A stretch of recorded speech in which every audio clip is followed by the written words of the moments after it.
Oh, thank you for tuning in to another episode of Forgotten Gear Restorations. Glad you joined me. What do you do when you're just in amp heaven inside of your own space? Well, you relish it, you rejoice in it, you swim in it. That's what you do. That's what I'm doing. I don't know what you're doing, but you are watching this, so thank you. Got a Showman amp on the bench right now. Came in because I had a blown fuse, and by the way, the speakers are roasted in its cabinet. They're not the old frail ones, they're new. What can it be? What can it be?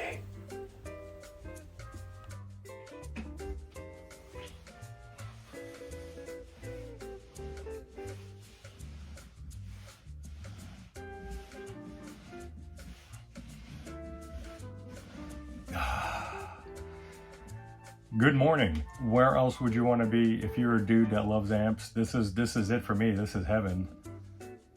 Magnetone, vintage. Been in the closet since 1965, just like your crazy Uncle Larry. Vintage Fender Champ 2. Music Master on steroids. If you know about Music Masters, then you know it's going to be good already. It's dead on arrival. On the bench, 1960s Bandmaster head. Rather, Showman head in mint condition, but it's not working, and coincidentally, and maybe this is a clue, the speaker cab has been fried. Let's get to the bottom of that. I also have a couple deluxe reverbs coming up. Crazy times at the shop. Went through a few day period where there were no business inquiries, just had to do some soul searching, very nerve-wracking. Kind of glad I stuck it out, and I'm glad you guys are along for the ride. So let's dig in to that Showman.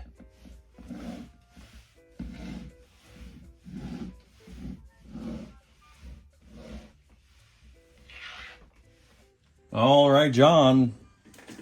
It was awesome seeing you yesterday. This is your minty Showman amp. And man, I love this. I don't know if I've ever seen this one from you. You said another dude had done some work to it. You also told me that it's got, it does have a blown fuse. When I pulled it out, it was the wrong type of fuse. So immediately my mind went to fast blow versus slow blow.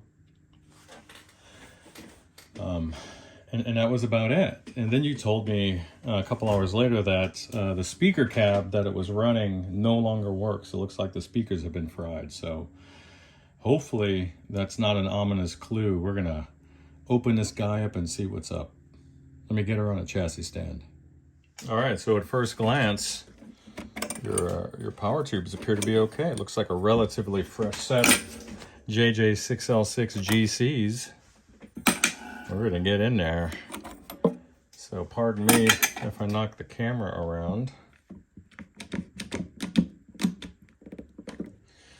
All right. So just off the camera, I ensured that the chassis mounting bolts have nice clean heads for this little Makita here, which I will use judiciously.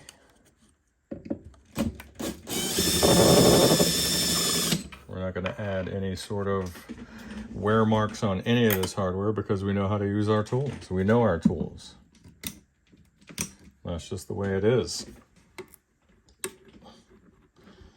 Let's get this little guy out of here.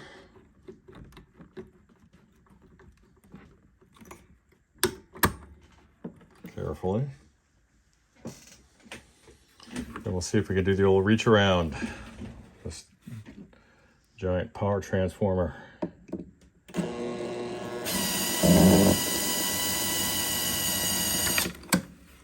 right.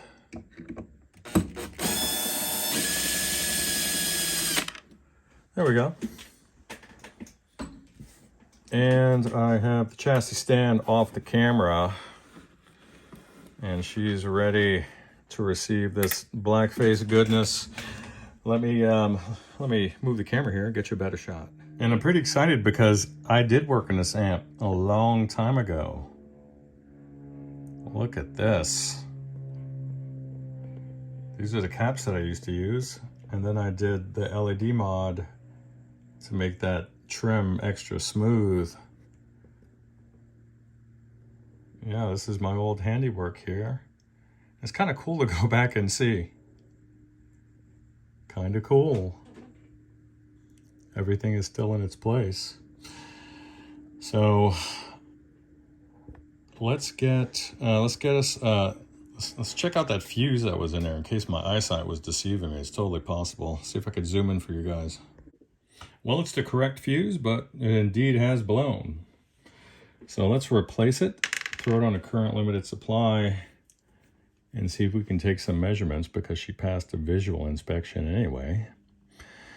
Let's get in there. Let's throw that on there. Let me grab a fuse here out of the box. I know I got something. I knew I got something. All right. That's 2.5 amps. Well, you could go up, really, for 4 6L6 big bottle Fender like this, you can go up to 3. Given today's wall voltages, it's not a problem. But let's get that in there and see if we have a direct short. And we're going to protect her while we're doing it.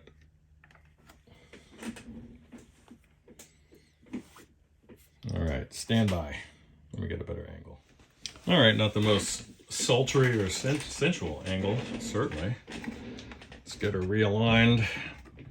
Pardon me. What's going on, lady? Oh, I see. I see what's happening. There we go. This looks like a little bit of a better shot for you. And then what I'll usually do at this point is I will grab the clamp and hold down the opposite end so we don't have any untoward incidents. So, all right, let's get her powered on. And I just did it off camera just to prove a point.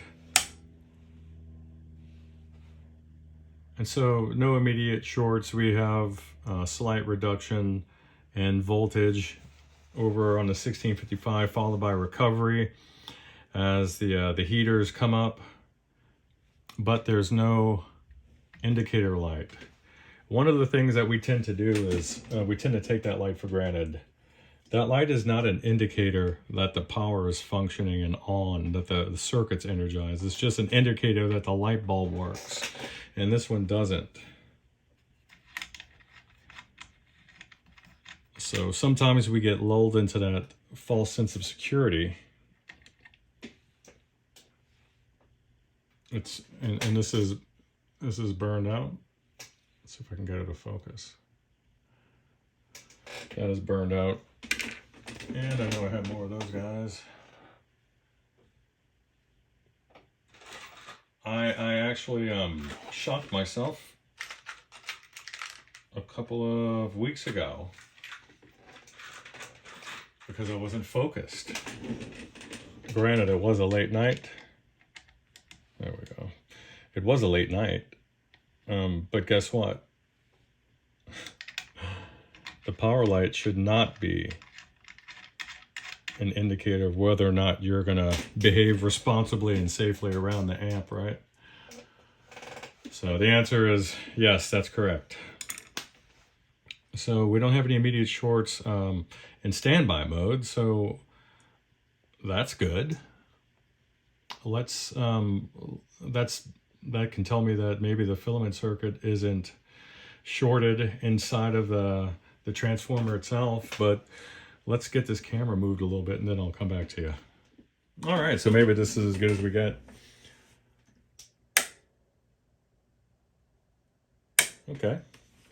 All indications are that we don't have a catastrophic short or failure. Let's check this out and listen.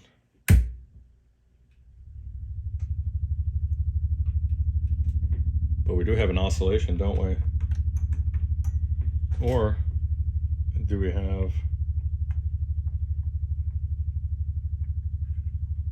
Whoa, what is that? We have a massive oscillation. That sounds like a broken ground almost. You hear that?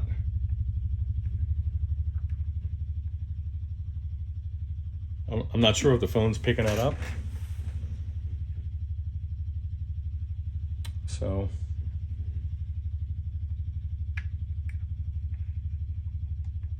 it's certainly not the vibrato malfunctioning. This is with all controls set to 0.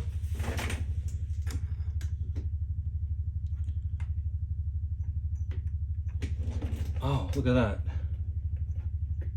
Has this tube lost vacuum? No, it's dirty.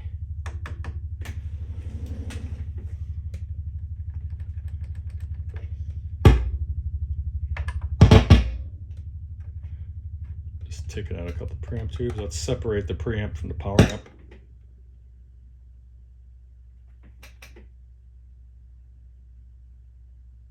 And it's still going. Despite the fact that you can't hear it, I want you to see something. I'm going to pull this off the camera mount. All right, so here's a better shot. You see how the pilot lamp is flashing in time? It's in the same tempo as that oscillation, so we have an issue. It sounds like maybe a ground, or perhaps maybe one of the caps took a dump. We'll see. All right, if you're one of those goons that needs to get sweaty about it, this is a 1967. So the choke is dated the 30th week of 66. All the other stuff is 67. Let's get in there.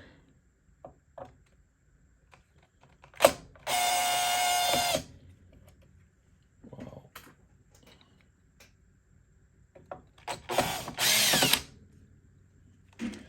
Great. An interesting issue. Something that I haven't dealt with in a long time. Do I even remember?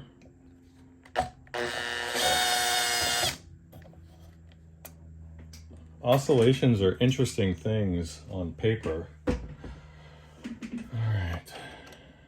Let's get this last one. Yeah, this is my old work. Look at that. Back when I was solely using FNTs before the MODs were coming up.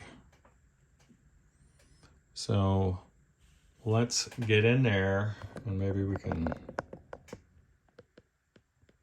verify that our grounds are all good, but let's take some measurements. It's not going to be that stable. I don't have a quad of 6L6s on me, so that's going to pose an issue for troubleshooting down to the tubes anyway. So let's just see how clean the power is. So I'm going to actually pull the tubes for this.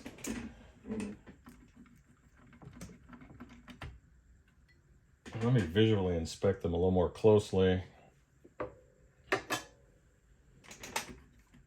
It's funny, this thing just came in for an inspection and it's become something so much deeper. John, I'm sorry, dude, but at least it's going to get addressed. What is going on here? Sockets still look pretty good.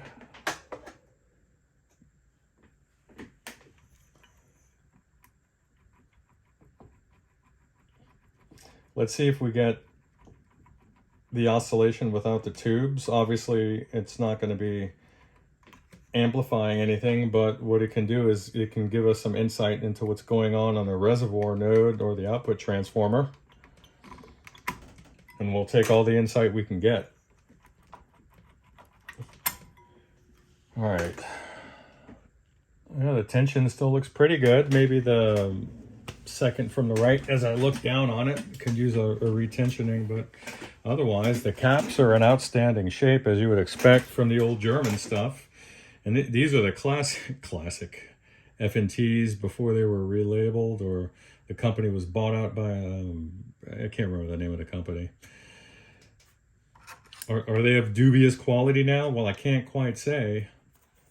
I heard that they're no longer releasing the data sheets on these guys, or the spec sheets, so who knows? You'll have to manually test them before they go in, which is what I do anyway.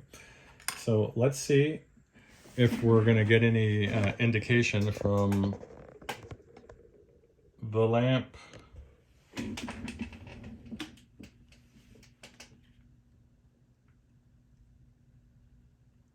Is one of the components failing dynamically under load? Well, that's possible.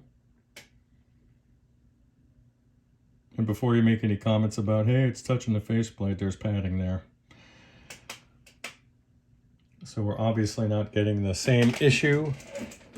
Maybe I'll put in a pair of the tubes, but let me go ahead and take some measurements first, and then I'll sweep you guys up to the meter so you can maybe look at something prettier than this shot here. All right, let's see what the old Agilent has to say to us. What time? Are we good on time? Yeah, we are. I got to be done in like 30 minutes before I move on with another segment of the day, but that's all right. What else are you going to do? So I have a ground lead here. And what am I going to use for it? I am going to use one of the bear traps. Then I will, in the spirit of a lack of clutter and efficiency, because organization is the key to me not having a psychological meltdown. And this amp is hot right now. We are indeed on DC. Let's check out these caps. And I'll start at the reservoir, actually. Why don't I do that? Okay. Then we'll go over to the screens. Phase inverter, amp. Unloaded by the power tubes, but she's... Whoa, what is going on here? Oh, don't show me now. Oh, it's on max. How did it get there? Did I must have hit something. Baby, if you shut down, then I'm going to lose my mind. This is my favorite test here. So let's see what ripple looks like. We'll go to AC volts. Now bear in mind, this is unloaded. Let's just call that a half a volt on the reservoir. That's okay. These guys in. A little mechanically noisy, but what's that saying?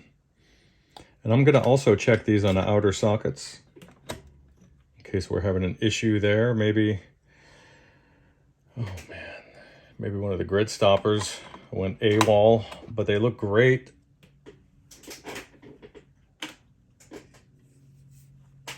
Okay, we're warming up again, and I'm just going to be listening and looking.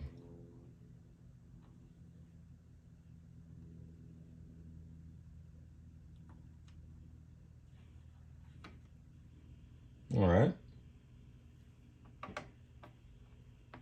No issues with any tube on the outer sockets. Let's move them to the inside. Shall we? Yes, we shall. Okay. All right.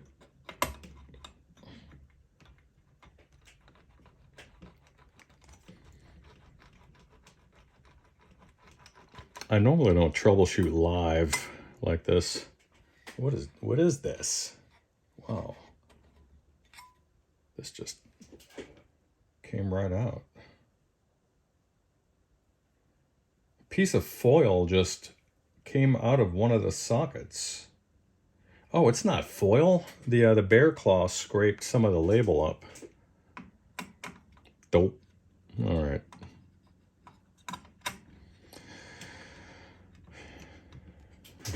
I'm no Magnum PI today. Okay, let's try the inner sockets. Now bear in mind, none of these had failed on the outer ones.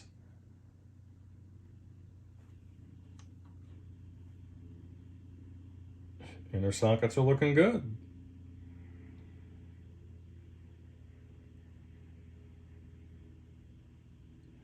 So I'm going to reintroduce the outer pair.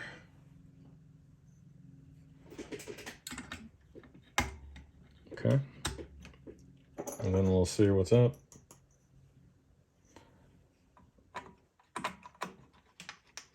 This is not one of those missions in life where I want to have to get my scope out and start sniffing around. That is not efficient. Though it does look cool on TV.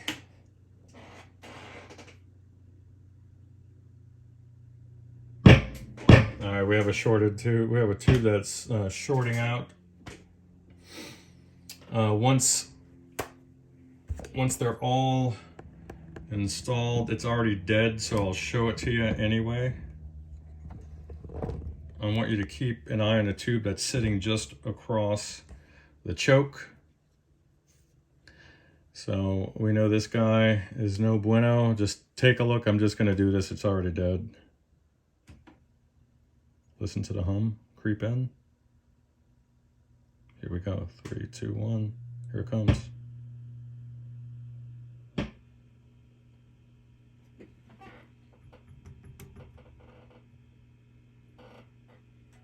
So I'm not going to push it again, but we had some nice purple flashing and some sparks there, so we're not going to push it any further and risk damage to the amp.